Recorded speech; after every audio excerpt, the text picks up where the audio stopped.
general denial na hindi mo sinagot in particular yung sakdal. Dapat kasi pag i-deny mo, sasabihin mo kung bakit.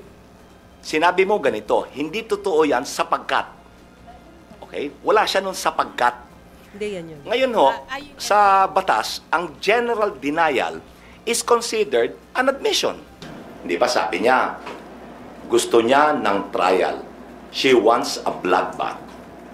Bubble bath eh. Hindi bloodbath, bubble bath. Bubble bath, di mabango yun. Oh, cute. Cute yun, komportable. Nakaka-relax yun. Parang mas gusto ko rin yung bubble bath. Hoy, pero hindi lang yan ha. Alam mo naman to si Attorney Bukoy, meron din siyang patutsyada doon sa sinasabi ni Vice President na wala, sa mga sinasabi ni VP Sara. Sinasabi po kasi wala raw proof ng kontrata yung pagbabanta ni VP Sara sa buhay ni na PBBM, ni na First Lady Liza Araneta Marcos at ni House Speaker Martin Romualdez. Kaya wala daw pruweba, wala naman daw nakitang kontrata. Pakinggan niyo po ito, mga kapatid. Panalo to. Alam niyo ho, yung pagkontrata ng mamamatay tao, hindi ho naman sinusulat yan eh. Hindi ho ba? Hindi naman sinusulat yan eh. I agree to kill, etc. Walang ganun eh. Kasi illegal eh. Siya na rin yung nagsabi, kumontrata ako ng asasino, ng mamamatay tao. Hindi naman sa amin ang galing yan, sa kanya. At inulit pa niya. Hindi ho ba? Another interview, inulit niya. Kung maalala nyo, nung una yung sinabi niyan na ipapapatay ko, may kinontrata na ako, no joke. No joke. So, anong kontrata ang pinag-uusapan natin? Kontrata na nasa kasulatan, nakanotaryo? Come on. Yan, si Attorney Bukoy, ang tagapagsalita po ng kampo ng prosekusyon. Kasi matatandaan natin, Zoom ano pa yun eh, di ba? Press briefing. Alala ko yun, si VP Sara. Di ba? Yung kay Vice President Sara Duterte, naka-Zoom sila, tapos doon niya sinabi na kinontrata na niya yung, just in case, something like kung may mangyari sa kanya, meron na siyang nakausap para patayin si PBBM, si First Lady Liza Marcos at saka si House Speaker. And kasama po ito doon sa articles of impeachment ng prosecution. Actually, may nakausap tayo di ba? Na parang ang sinasabi mukhang ito yung isa sa pinakamalakas doon sa mga articles of impeachment na inihain ng Kongreso o ng kampo ng prosecution doon po sa impeachment court. Kasi kung pipili ka lang ng isa doon sa lahat ng inihain na articles of impeachment para matapos agad. Kasi sabi, isa lang naman ang kailangan para mapatunayan kung guilty o hindi guilty etong si Vice President Sara Duterte. At ang tingin nila, pinakamalakas, etong banta na to.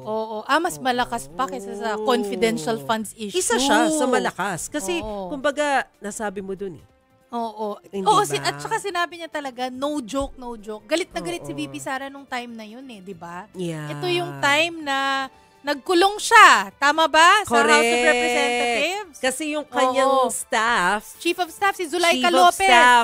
Si Zulaika Lopez. Nandun din. Sinamahan niya sa Kongreso na nakakulong. Sinamahan. So, galit na galit siya nun. Kaya sabi niya, no joke, no joke.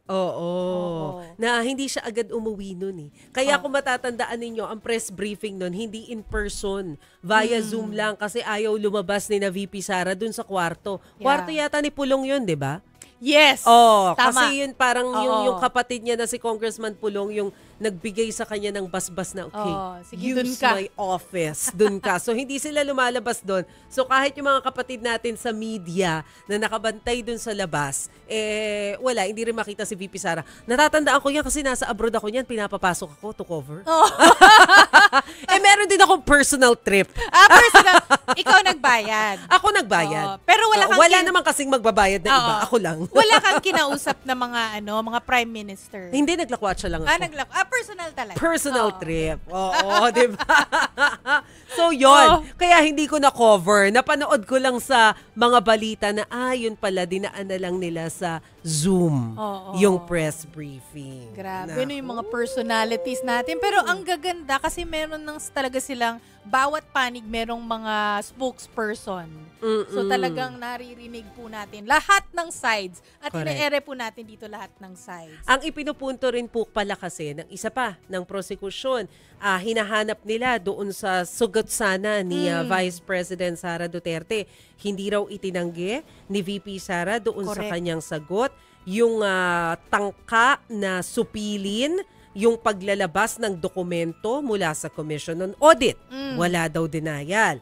Pangalawa, hindi rin daw itinanggi ni VP Sara na ginasta yung nasa 125 million pesos na halaga ng confidential funds na ang bilis-bilis daw na gasto sa loob lamang ng 11 araw. Oo. Wala rin daw ganon. Tapos, wala rin daw denial tungkol doon sa liquidation documents na gumagamit ng mga peke o yung mga fictitious na mga taong nakatanggap di umano ng confi funds. Kumbaga, hindi daw ito na-address ng Vice Presidente doon sa kanyang sagot. Sinapiatos ba ito? Oo, sinapiatos yun. Tsaka yung mga mangga ba yun? Yeah. O mga prutas at kung ano-ano pang gulay. Oo, sabi nga yan ni Attorney Bukoy kanina.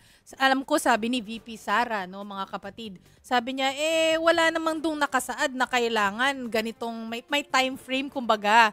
Kung time frame sa paggasta ng confidential or intelligence funds. Sabi ni Attorney Bukoy, hindi lang naman kasi yung bilis ng paggasta, kundi saan ginasta. Paano ginasta. Oo, yun yung tanong. Diba nga yun, sabi ko sa inyo kahapon, isa yun sa mga tanong natin na gustong masagot. Paano ginasta yung confidential funds? And number 2, sino tong mga piyatos, mga di umano'y peking tao na nandun po sa listahan na recipients ng confidential funds. Yeah. Totoo ba silang tao?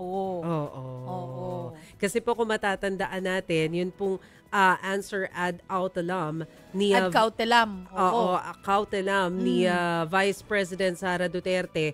Ang sinasabi po kasi dito, kino-question ni VP Sara yung kanyang articles of impeachment. Hindi na daw to dapat sagutin dahil nga ibinalik ng impeachment court sa Kamara para i-remand. O iniremand para pasagutin tungkol doon sa kanyang 1-year ban na pagpa-file.